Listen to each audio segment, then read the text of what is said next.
Welcome to Moxie Bets presented by Caesar Sportsbook. I'm your host, Katie Mox. Coming up on today's show, we'll recap Week 6 and we'll let you know how we did. Plus, we'll preview tonight's Monday night football game between the Broncos and the Chargers. I don't know why the Broncos have yet another primetime game, but here we are. And of course, we will give you some Mox Locks. But first, we'll bring in Mr. Monday, Danny Brasco. Danny, big night tonight for the Yankees. How are we feeling? Game 5, I'm sweating, Katie. I'm not in love with how they've been showing up, but you got to just rally for the troops right here and believe that we can do it. Get past the Guardians and see our nemesis, the Astros, in the ALCS. So I'll be sweating tonight. Yeah, absolutely. Well, that's going to get me right into my Mox thought, which is Yankees versus Guardians tonight. They won last night to even up the series 2. Winner takes all in Game 5 tonight to face the Astros in the ALCS, just like you said.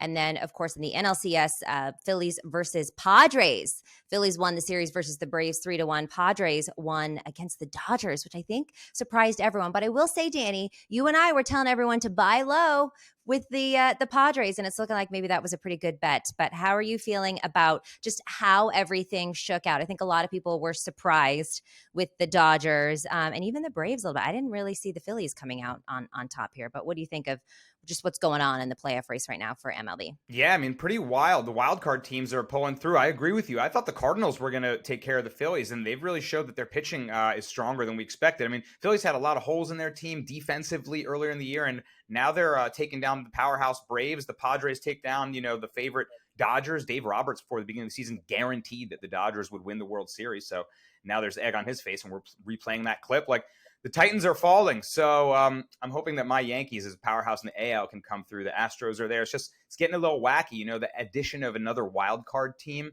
in the postseason has made it really wild. So everyone's got chances these days. Well, and that's the thing. A lot of chatter on Twitter right now. People are saying that this kind of new format of adding an extra wildcard team and then having it kind of best of 5 instead of best of 7 is favoring the wildcard teams more so than some of the Titans, as you would say. Do you kind of find this new format, you don't like it, or you find it more interesting, or what do you think? I think it's exciting because it gives more small market teams a chance to get into the postseason, right? The Mariners were able to end their long postseason drought on an epic home run to end the season. That's the stuff that baseball's made of. We love that. So you do want to see that underdog story and teams that don't have a payroll like the Red Sox, the Mets, or the Yankees that can still compete and get into the postseason. But yeah, that is the game of baseball, is its length and duration, right? The 162 game season proves who's the best at the end of all those games. And in a 7-game series, it's a lot harder to beat the best teams than in a 5-game series. So it does change the game up a little bit, but it's certainly exciting and good for baseball. Let's recap Week 6. So the Eagles defeat the Cowboys. That was a good one, 26-17. I actually hit both of my bets, which I was happy about. I had the over in the first half. That was at 20.5. I believe we got to 23. And I had Cooper Rush under his rushing yards. They're at 4.5. My man did not rush at all. He had 0 rushing yards last night. So that was an easy hit for me. But I will say Cooper Rush looked like a backup quarterback last night, more so than I think he has. Now, he had 3 interceptions, and this is the first time he was up against a top defense. I will say, I mean, the Cowboys came back in it and only ended up losing by 9 points, but it's time for Dak Prescott to come back.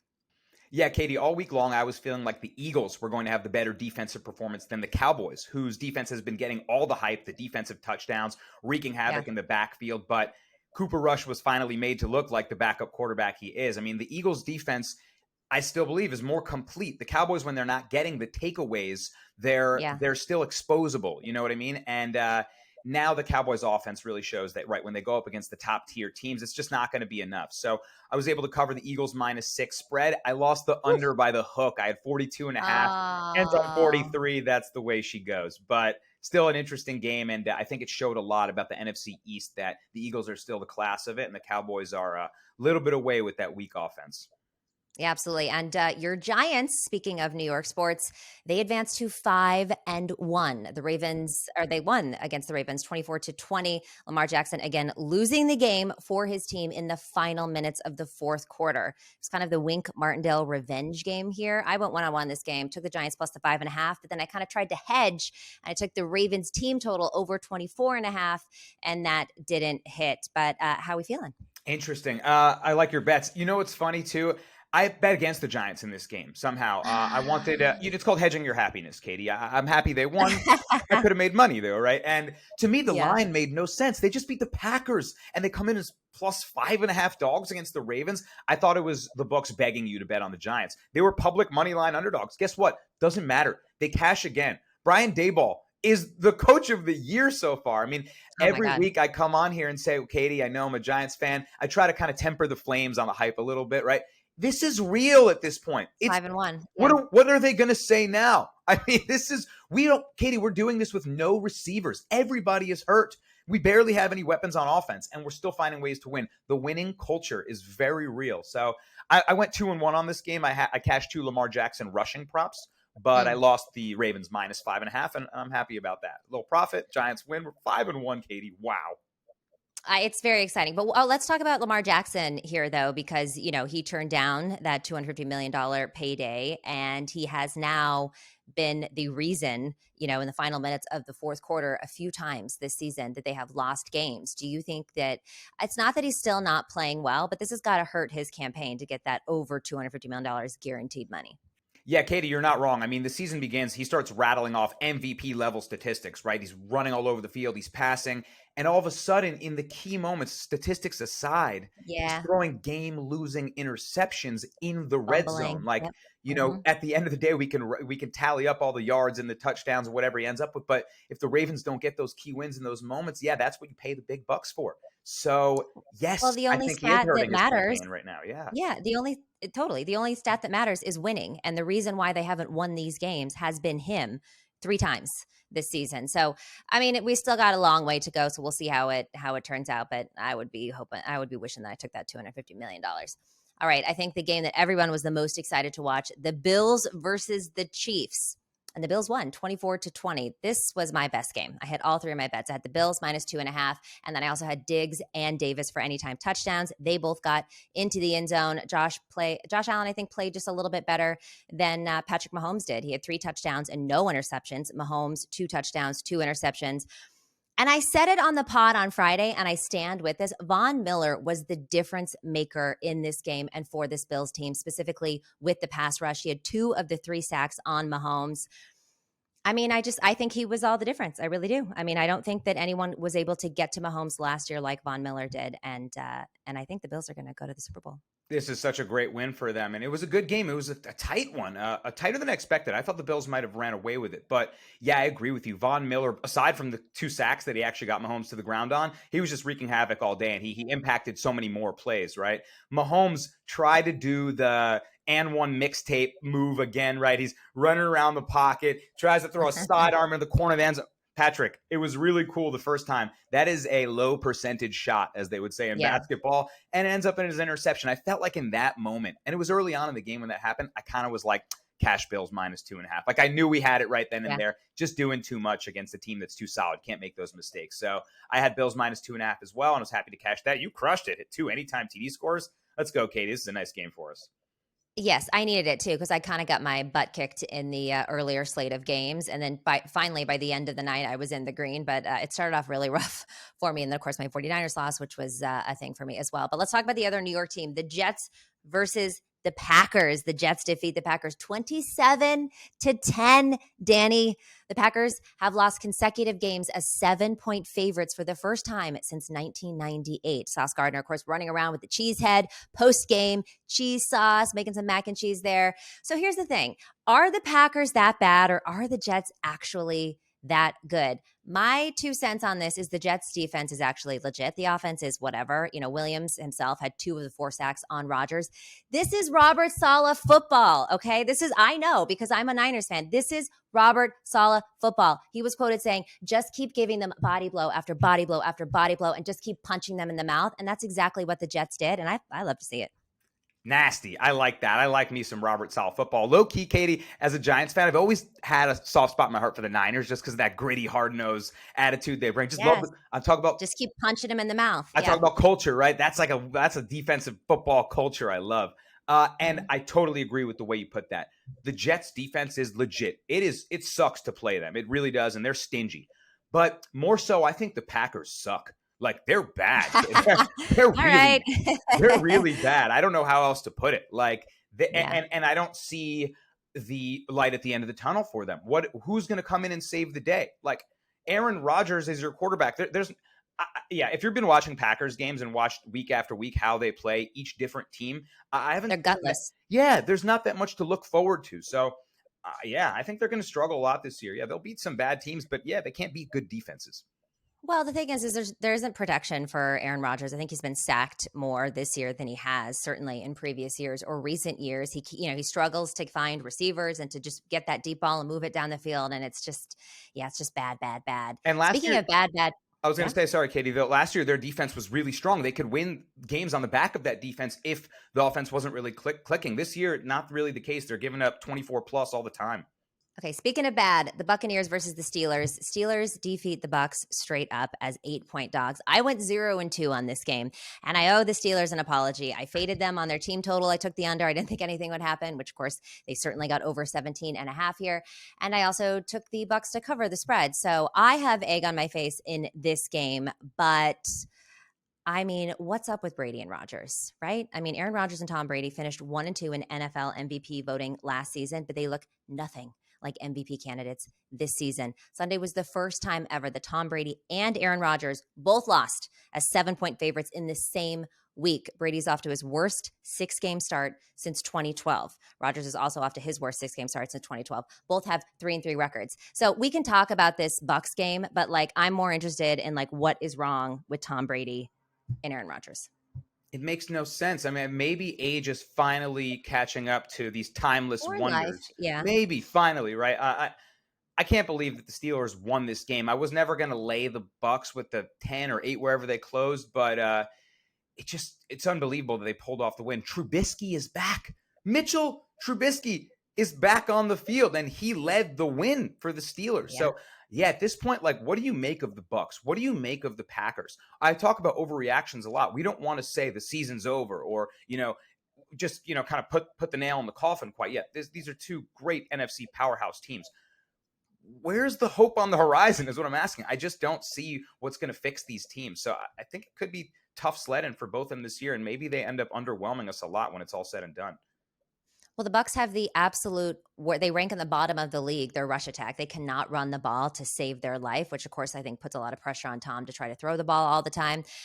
And there's something – obviously, we know what's going on with Tom, right? He's going through a divorce. He has all these things. But even just this week, it's like he went to Robert Kraft's wedding. He apparently missed a practice on Wednesday, didn't go to a meeting.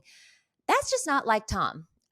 Tom is the fiercest competitor there is. I think his personal life is taking a serious toll on him, and this is just going to be an ugly season for him and the Bucs.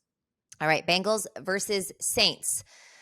The Bengals, Houday defeated Houdat 30-26. Joe Burrow back at the Superdome for the first time since the national championship. He comes out a winner. He threw for 300 yards and had 3 touchdowns. Andy Dalton looked like Andy Dalton.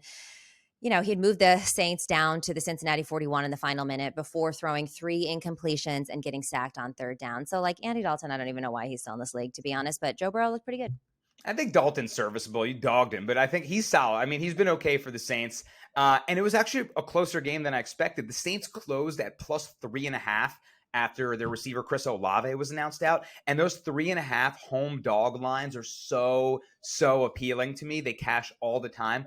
I was just a hair away from clicking that button, and I didn't bet it. Thank goodness, because the Bengals won by 4 and I would have lost by the hook. But it was a tight game. I didn't have a great read on it. And, sometimes I'm more interested in the betting perspective and how that played out than even what happened on the field. And so that's kind of what I was keying in on there. But really interesting game. And I didn't know how to attack it. I'm glad I didn't.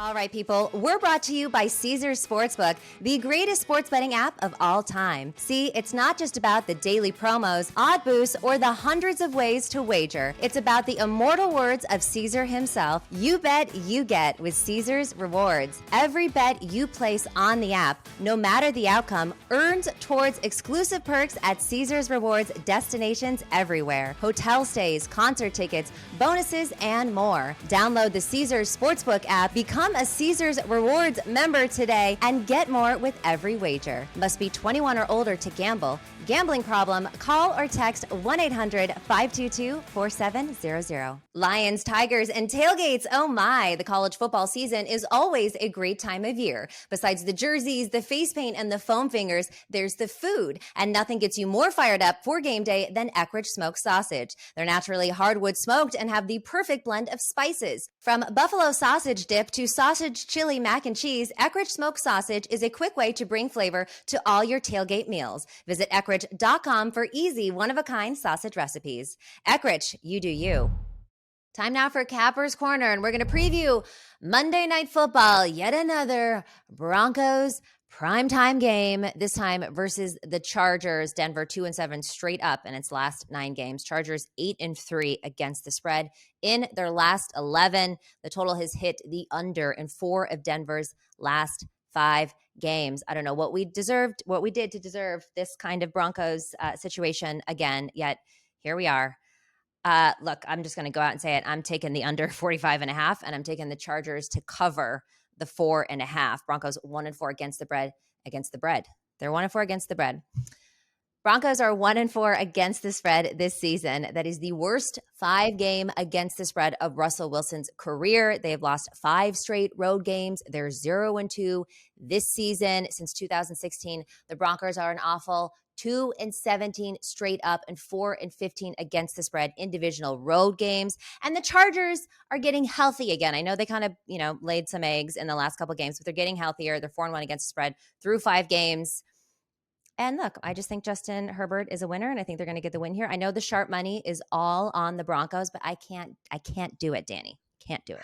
How do you blame you, right, for not doing it? But, this is an interesting matchup right here. And I think it's a sneaky one, kind of under the radar, where there's a lot of things that people might not see. Like coming into it, yes, of course, we're all groaning. Like, why are the Broncos on prime time again? Who made the schedule? Curse you, sir, because this is silly. I mean, I get, little football watch parties with my friends, and no one's having fun. So, we just want to have a good time. No one's having fun. Straight up not having a good time. Exactly. And as Katie likes to say, let Russ bring an appetizer at least. So I'll get into my first bet here, and that's hopefully that he can bring a little side dish and go for his longest completion over 37.5 yards. Despite low-scoring games, despite an anemic offense at times, Russ has uncorked a bomb in almost every game. You look at all his games, there's a 30-plus yard reception. Yeah, no, it's 30-plus yard reception for all the receivers, even, in 11 to 10 games against the Niners. So, despite the weak offense, he actually is still second in deep ball pass attempts. He's still airing it out. And yeah, and the Chargers have a weaker secondary than I expected. They acquired J.C. Jackson from the Patriots in the offseason, and that was a move that I was really excited on and that I thought would really bolster that Chargers defense. Katie, he's been a shell of himself since returning from injuries, giving up 15 receptions on 20 targets to him. So he's kind of like a liability out there. And I think guys like Cortland Sutton or Jerry Jeudy could stretch the field. So I like Russell Wilson to uncork one and get the longest completion over 37.5 yards. Well, I'll kind of tack on with that one. I like Cortland Sutton over 66.5 receiving yards as well. This at -120. He is Wilson's number 1 target. He averages 83 receiving yards per game this season. The Chargers do have a great pass defense, but without Joey Bosa, it really has taken a hit there. Amari Cooper was still able to go out for 76 yards and 7 catches when they played the Cowboys. So maybe Cortland and Wilson can cash us together with one good throw. I like that a lot. I'm going to bet on Cortland Sutton as well. I feel like he could be the beneficiary of that deep ball. So, yeah, and I think that J.C. Jackson will have problems guarding him. I mean, they got Jeudy and Sutton to worry about. So, they don't have a Patrick Surtain on the other side who's like that shutdown corner for the Broncos. So look for that. Maybe Russell Wilson has a better game than we expect here. I mean, he's played some tough defenses. This one with the Joey Bosa injury is a little less strong than I had expected it to be with Derwin James and Khalil Mack, right? They're actually kind of getting exposed in a lot of areas. So I'm going to add on to another Broncos player that I think can have some nice stats tonight. And we did the deep ball, and that's been working out a lot of the time when I played these longest completion over props. I also like the dink and dunk, little alliteration for you there. And I go with running back receiving yards over props. So this one, I like Melvin Gordon, and he's cashed on the show on a Monday night for us before. So let's see if he can do it again for us. Over 14.5 receiving yards. I mean, you feel the pressure, right? Russell Wilson struggling on the offense. What's the easiest thing to do? Check down. And Melvin Gordon is the lead back now. It's him and Mike Boone. With the injury to Javonte Williams, it's really just mostly Melvin Gordon. So I think that Russell Wilson can find him for a couple catches. It's a low total, and he catches this over 14.5 receiving yards. Are you taking anything game side? I like the Chargers, and I like the under. I am, Katie, and I don't like being on the opposite side of you. It hurts my heart, but I am going to go with the sharp money here, and I'm going to go with the Broncos plus 4.5. It's so gross. I agree with you. It's disgusting. But here's what I feel is the key here is the overreaction spot. Is we look, the narrative coming into this one is Russell Wilson is cooked, and the Broncos are worthless. Their season's not over. They're what are they, 2-3 right now? I mean, it's been a disgusting 2-3, and nobody has had fun watching it. But I think this could be a game where their offense actually comes alive a little bit. The Chargers struggle.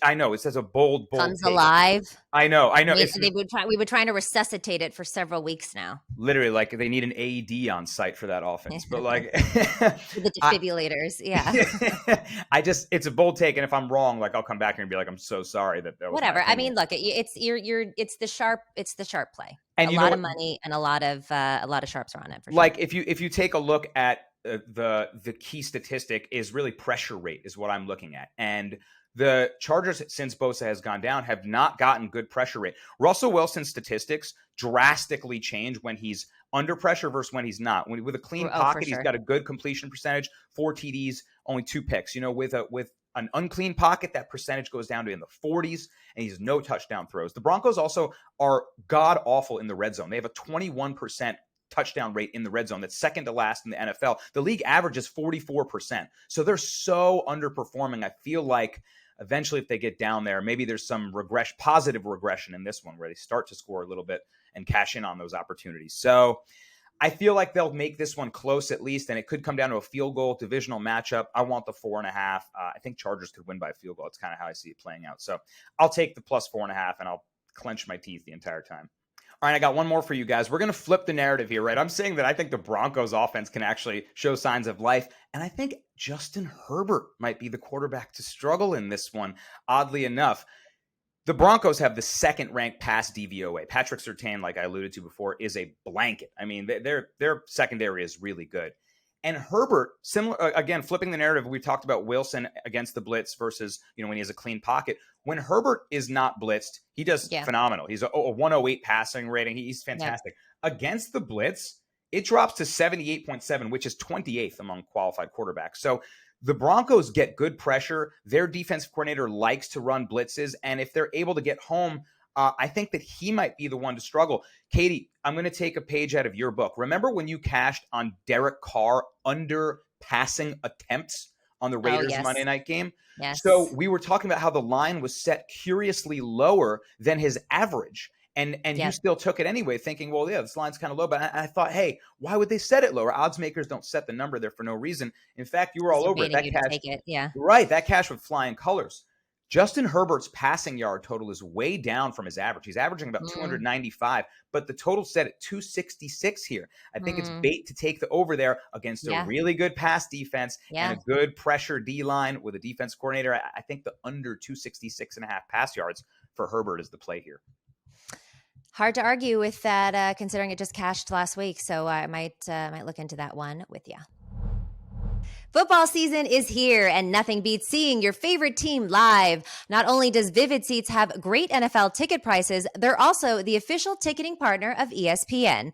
And with Vivid Seats rewards, when you buy 10 tickets, you get the 11th free. Download the app or visit vividseats.com today. Vivid Seats, life happens live. Receive a reward credit equal to the average price of 10 tickets purchased, excluding taxes, fees, and processing costs. See vividseats.com/rewards for terms and conditions. Time now for Mox Locks. And I got to tell you, in the pre-show, a lot of people that work on this show are Yankees fans. And it was negative Nancy time in here. Everyone is nervous and they don't want any kind of positivity. They're trying to get some reverse jinx things happening. But I'm going to take the Yankees. I like the Yankees on the money line, -150. And I like Jameson Taillon, who is 14-5. I like him over his strikeouts at 3.5. He has never made a postseason start in his career. He needs a bounce back after coming in for relief on Friday and laying an egg. He had no outs in 18 pitches and allowed 3 hits and 2 runs, but he had 5 strikeouts per game pitched versus the Guardians this season, and he had 5.8 strikeouts per game pitched in the last month. I also think that the Guardians just missed their opportunity to close out this series. New York is 3-7 straight up in the club's last 10 games when facing an elimination, and since 2010, a little bit closer, they're 3-2 in elimination games at Yankee Stadium. Also, Savale went 5-6 straight up this season with an ERA of 4.92, and he gave up 93 hits and 53 earned runs. I think the Yankee bats are just going to go off tonight. We're going to get some good dingers. Yankees win and over 3.5 strikeouts for Taillon. Let's go. God bless your heart, Katie. You heard her. You heard her. That's it. That's it. What do you got for tonight? I know you're not betting on the Yankees because it's too close to your heart. Way too close to my heart. I would have no ability to separate bias from real logic. So Monday Night Football it is for me for my Mox Locks. I'm going to go with an anytime touchdown score. I'll go with Melvin Gordon, who I took as over receiving yards before. I think he finds the end zone tonight too. Broncos have really struggled to put the ball in the end zone, and I think Gordon as a centerpiece, lead back, pass catching option will find his way in there. So plus 150 on that. All right, let's go. Danny, thank you so much. Good luck to the Yankees tonight. Good luck to us on all of our bets. This has been Moxie Bets presented by Caesars Sportsbook. Don't forget to follow us on social at Moxie Bets, and we'll see you next time.